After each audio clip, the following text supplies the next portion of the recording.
Thank you, Jay.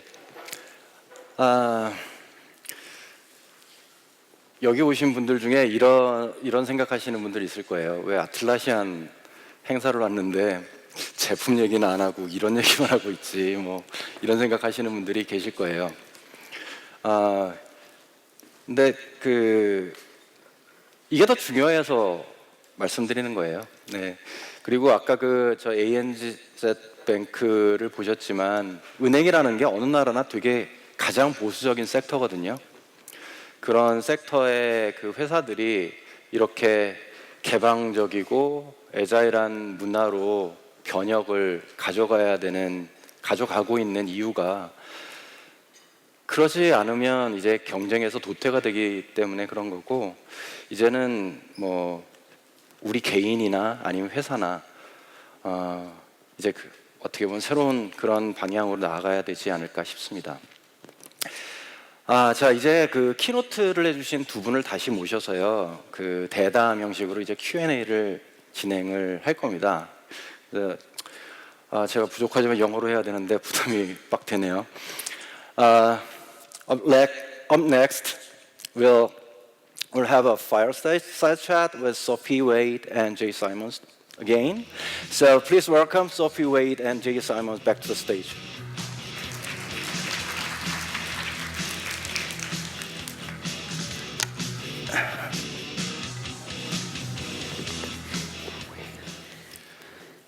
All right.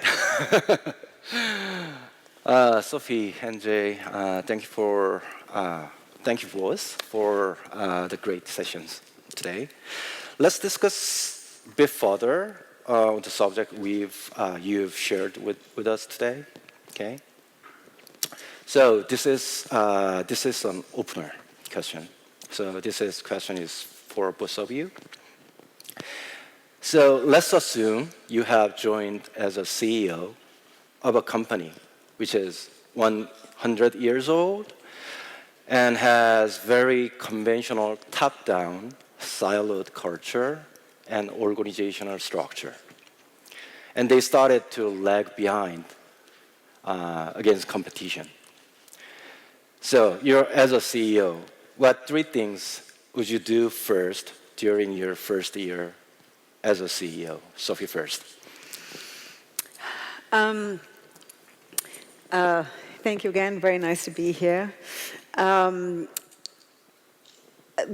culture for me is the core. Culture and values drive behavior. And the CEO leads by example. So it really would be trying to create the kind of culture that is going to foster trust and allow people to change and to raise ideas and be bringing new ideas and information so that we can actually look at how we can change. So it would really be asking questions from the employees, having surveys, really trying to open up the culture to allow people, every single person in the organization to feel that they have a voice, to bring that. Yeah. And so there are many different ways want to do that in terms of surveying. So it would be really putting employees in the situation not only that they are welcomed, their ideas are welcomed, but also that they see those ideas being put into action, so that they really do feel that they're contributing. So really really trying to create as much information flow and sharing the situation about what's going on in the future. Again, so much of what Jay was saying, if you have an open culture and people really understand in the organization where the company's going and they can have close relationships and they feel that they can share ideas that can be productive and really help the future of the company. And if it's lagging behind, everybody should know that. And therefore, everybody is more energized to create solutions for the future. Was that three? Something like that. All right, thanks. Jay? Well, similarly, I would want to make sure that the culture has the confidence to contribute. I think even in a 100-year company, if everyone inside of the company feels ownership of the potential of the company, and then they can contribute as an owner to achieving that potential, you have the best chance of succeeding. So I would want to make sure that the culture, if it needed to change, had the confidence to contribute at every level. And then, like Sophie, I think the greatest strength inside of a company is the shared wisdom of both people that have just joined because they have a new perspective and they have an outside perspective they bring in, but also people that have been at the company through its history. Have a very important perspective about where the company's been and what it's learned along the way. And the best outcome is combining those two perspectives and understanding what you need to do next.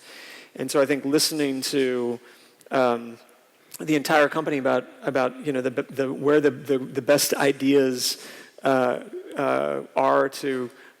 to become competitive again, and what things we should stop and what things we should start and what things we should do differently. And then from there, I think you need to make sure that you can't do everything, and so you have to build a list of priorities that you're going to be able to execute. And then the most important thing, I think, is helping people understand once you've built that list, why it's that list. I think you would build that with employees of the company. But once it's there, people really need to understand why is it ranked in this order, and the things that we're not doing, why have we decided not to do those? Like why matters. And then I would also want to make sure that the company had, in addition to the culture and practice, it had technology that would enable it to unleash its potential. And if there were things that were holding the company back, I'd want to make sure that we invested in changing that. Okay, thank you. So let's go into individual questions. Okay, first of all, Jay. You are the president of Atlassian. So I believe there are people who are not familiar with Atlassian. So would you please give an overview of Atlassian's business, what we do, and how we differentiate? So Atlassian is now a 16-year-old company, and I've been there for 11 years. So when I joined, we were just 100 employees, and now we are 4,500 employees. We make collaboration. We make software for teams, and I'll go through the products in a second, but the company's mission, our mission, is to unleash the potential of every team. And we chose that mission because often society likes to celebrate, a single genius. We like to celebrate Steve Jobs or Bill Gates or, a single person. But those people couldn't accomplish anything without teams of people working with them to realize their vision or their idea or their mission. And so we build software for all of those people, for all of you. And our products help teams share projects and work, help teams create and share content, help teams communicate and discuss and drive shared outcomes faster. And we are used by a lot of technology and software teams because building software is the most difficult collaborative, one of the most difficult collaborative team pursuits. But our products can be used by any team, by a sales team or a marketing team or an HR team. And so our products include Jira, which helps teams organize work and projects, Confluence, which helps teams create and share content. There's a number of Trello, which helps individuals and teams plan and organize things. And so there's a wide variety of products, but they all are focused on improving teamwork. And maybe the last thing is they are all designed with openness in mind. So Confluence is a product where when you can write content on a page, and when you create a new page to write, everybody can see the page unless you decide to secure it. And most technology is the other way around. When you create a page, only you can see it, and then you have to share it externally. And it's a big difference, because when you work inside of a culture that's used to working in the open, then you get the benefits of that I described a little bit earlier. Thank you. So this one is for Sophie. In your session, you talked about non-routine and routine work, right? Mm-hmm. And the trend of adapting automation around it and to replace routine works. Mm-hmm. So I've seen a lot of people who worries about their job disappearing because of in the near future, replaced by the technology like AI mm-hmm. or automation. Can you tell us what needs to be our stance to prepare for this kind of radical change we are facing? Sure. I would really recommend the way I see things going. Each one of us, each individual here, becomes more responsible for their own career development and direction than they ever have been. We're really looking at a case where what I call the linear continuous compounding career, that it sort of went up like this and was very linear, and he sort of jumped on his career track and off it went. That's not the case anymore. We're seeing people moving in different directions, working around the different teams. In fact, Atlassian itself has an amazing way of working that if there's a new project, anybody around the company, to some degree, can actually just put their hand up and say, I would like to work on that project. That's very exciting, and it allows people to build up new skills and be able to be more competitive and understand how their own career skills are developing over the future to stay up to date. So it's really taking on board your own responsibility for making sure, like, what skills do I have and what skills do I need and I think I'm going to need in the future. There was an article in the Financial Times in the UK a couple of years ago which said that every individual should plan for 5 careers in their lifetime. Oh. 5. Plan. So that is radical, and it will obviously differ from different people, but really just having an idea that we're going to be doing very different things in different ways, and it's a huge possibility, and it's also daunting. So I think really being very much more open about what the possibilities are, what the skills that you're interested in, what more do you need to add, and I think jobs are going to change more than be automated away. And it's part of that. It's like my job is going to change. Which way do I want it to go? What might be interested in to do in the future, rather than a whole jobbing. That's going to be less of the case than just a lot of evolution of jobs. Okay, so I would need to think about 4 other jobs. Not yet. Take time, think about it. All right. So yeah, Jay, you talked about the Atlassian as an open company, and we have very open culture around it. And so as Atlassian grows as a company, what are the challenges of staying open? I believe there should be some challenges around it too. Sure. Yeah. I think the biggest challenge for us is we are hiring a lot, and so now I think 50% of our employees have been with the company less than a year and a half, and so it's really rapid growth. And when you join Atlassian, it can be a little uncomfortable if you're not used to that way of working. If you're used to writing a document in private and waiting until it's perfect, and then when it's perfect, sharing it with a small group of people to avoid maybe criticism or avoid someone saying, I don't like that, or here's a different idea, or fix this. When you join Atlassian, it can be very difficult because you've never worked that way, and that's how we work. Inside of our culture, it's expected that you will work in the open and that you will both receive and give feedback at any level of the company. If the CEO or if I'm working on something, anyone in the company will tell me that I'm wrong.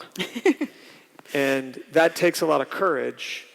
And so our biggest challenge is when we bring new people in, especially when we have so many, that we want to make sure they understand how important that is, that it's a strength, and that we want them to quickly feel comfortable both contributing to other ideas, but then also being vulnerable for people to contribute to theirs, because it will make their ideas better.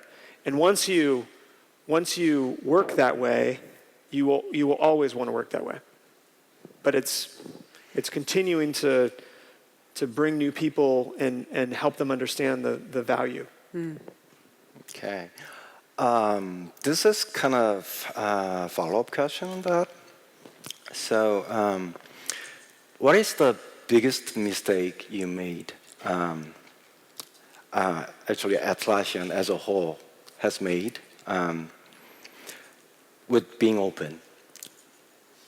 What was the biggest mistake we made? I don't know that we've made lots of little mistakes that we learned from. We've never made, a fatal mistake, knock on wood. So yeah, I don't, off the top of my head, there's always been small things. I think open hasn't produced mistakes necessarily. I think it's a strength. Everyone in our company now is and has been. So we're a public company, and we had to make every employee an insider, so we could continue to share information as a public company like we did as a private company.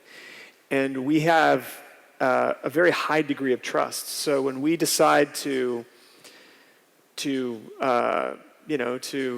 cancel a project, we tell the whole company, including the 100 people who have been working on that project who are really affected by it.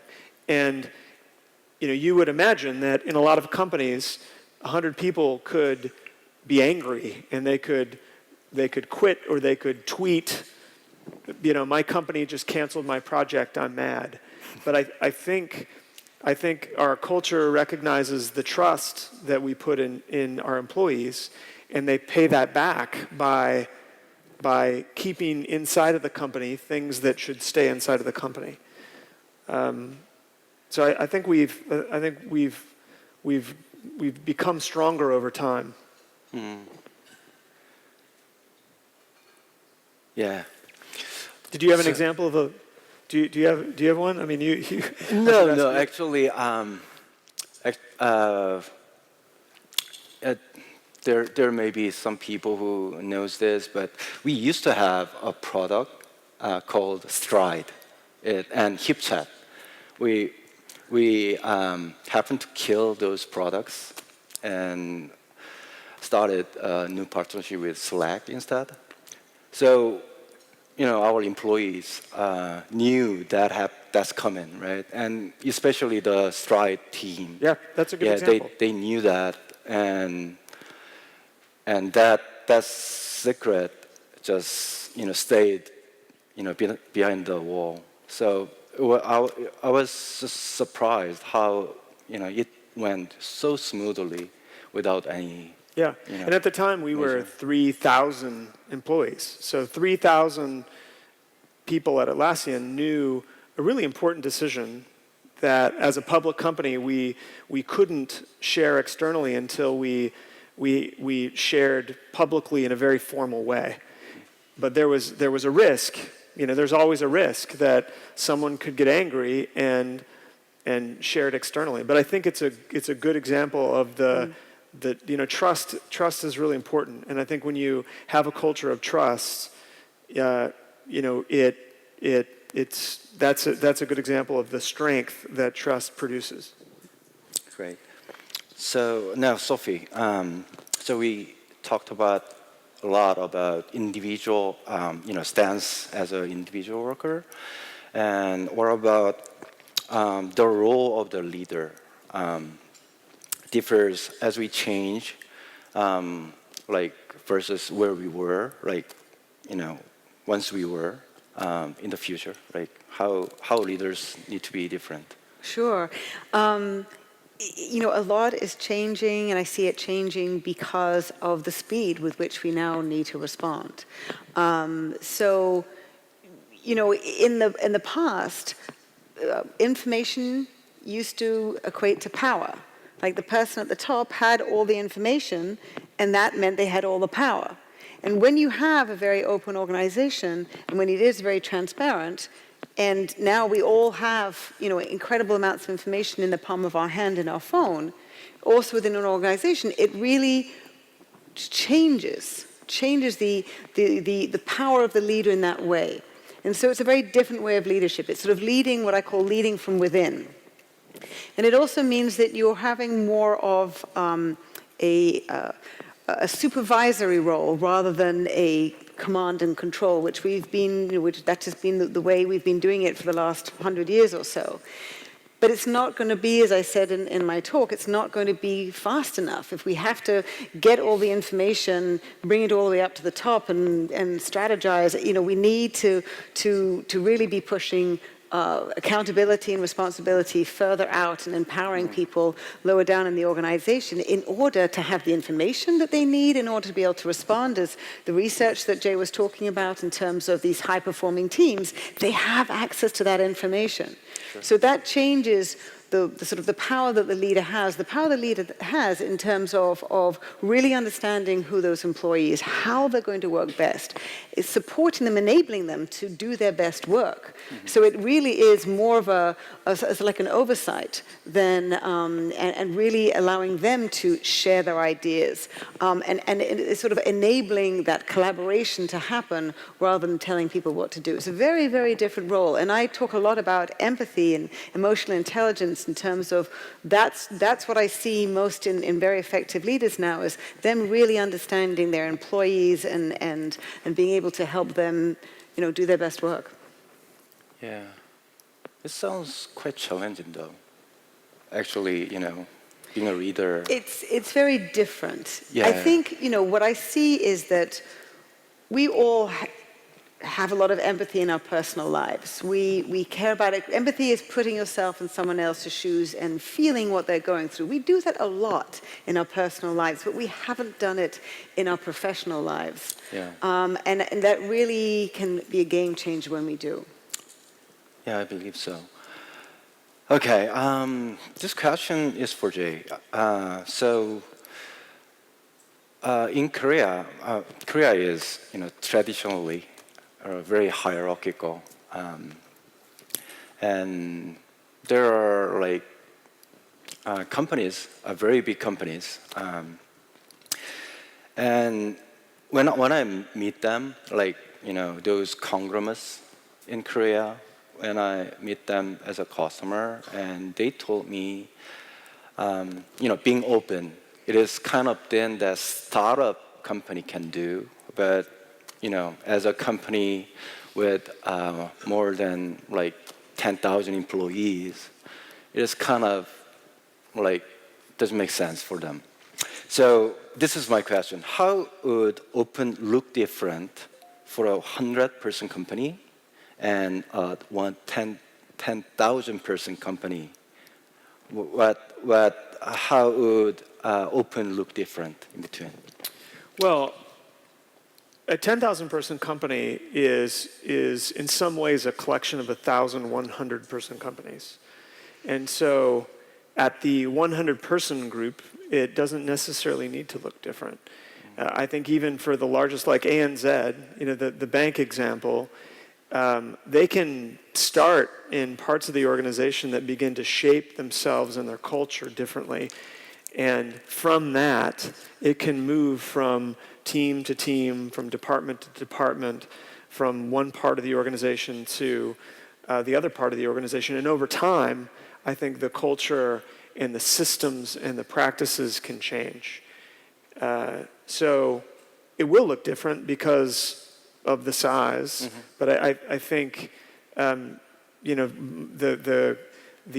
advice that I would give to large companies is that they should begin somewhere. They shouldn't say, well, we're just too big, we can't change, because I don't believe that that's true. And I also believe that if any of you work for large companies, there are aspects of what I talked about that you can just do inside of your team, just inside of a team of 5 or a team of 10. And you can then measure whether or not there's a difference that you're producing. And it could be that other teams see the performance that you're creating and want to do the same thing. And it could be that, well, our culture and our team has changed. We talk more openly. We seek feedback. We're comfortable with critical feedback. We take a health check, like we check the health of our team regularly. And I think from that, companies can begin to change from within, not necessarily just top down. And then, by the way, if that happens, I mean, eventually the people that are resistant to that change at leadership levels, they'll be replaced by younger people who will assume those roles. And I think they will have demonstrated that there's alternative ways of working that might produce better results. Okay. This is my last question. So this is for both of you. So for a company that is new to being open, or who is looking at the transformation that you talked about, what would be your advice for them, who is new to those concepts and trials? Sophie, first. I think, starting somewhere. It's not. I use the word messy for the next 10 years. Really, I do see it being difficult in terms of there are so many things that we're all needing to deal with, and the change that we're needing to go through. And so it's being sort of caring about ourselves and realizing that we're all going through this, and it's not that easy. So we're not going to get it all right. But in terms of looking towards what's going to help us succeed, that taking those steps, and if something isn't totally perfect, that's okay, because there are many different solutions. There's no one right answer in terms of how we move forward and how we work in a very different way. But if we have the right intention, we have the right, this is where we're trying to go. This is why I call it not just sort of open, but it's sort of open-mindedness and growth-mindedness. If that's where we're trying to go, then how are the best ways that we can do it? And if this isn't right, then maybe there's a tweak on that. So it's really looking to the future and sort of having that as the goal. But it's not even one set destination, because it's changing. Everything is evolving as we're moving forward. And so really, taking on new ideas, checking and iterating. What we've been used to in the past is static, linear, step by step. And this is really a question of all the time checking on where we are this week, this month, and what does it look like, and what has that changed, what we're actually, where we're going towards, and do we need to tweak it? So it is not static. We don't just come up with a new plan and then that's going to be the end of it. It is sort of this constant change, and that can, it's not that easy to get comfortable with, but as Jay was saying, we we all evolve and we can get used to new things. And when we see the results, that it both encourages other people to do the same, and we start getting comfortable with it, and we start feeling success. So it's step by step, and also connecting with other people around the company who also are open to these type of ideas, and having other people support you in where you're going and testing out new ideas. It's exciting. It's not easy, but it is definitely exciting. Thank you. Jay, anything to add? I would just start small. Start with something small that might be unique or different to your team, and just recognize that teamwork, like a sport, requires practice. And so for you to advance and for you to improve your skill as a team and the way that you work together, it requires practice and discipline and thinking, like, what do we want to get better at? What do we want to try? And it may not feel comfortable when you first try it, just like when you first played soccer or football, you weren't very good. And you had to begin with a very simple technique of how to kick the ball. And if you did that over and over and over again, you became better at it. And so I think there's no difference. It's just usually inside of our companies, we don't practice teamwork. We just think that collaboration comes naturally, and the way that we communicate comes naturally. But it is a thing that you can be very intentional about changing within your team. Okay, that's the wrap. Thank you for your time and all those advices. 수고해주신 제이하고 소피한테 박수 한번 부탁드립니다.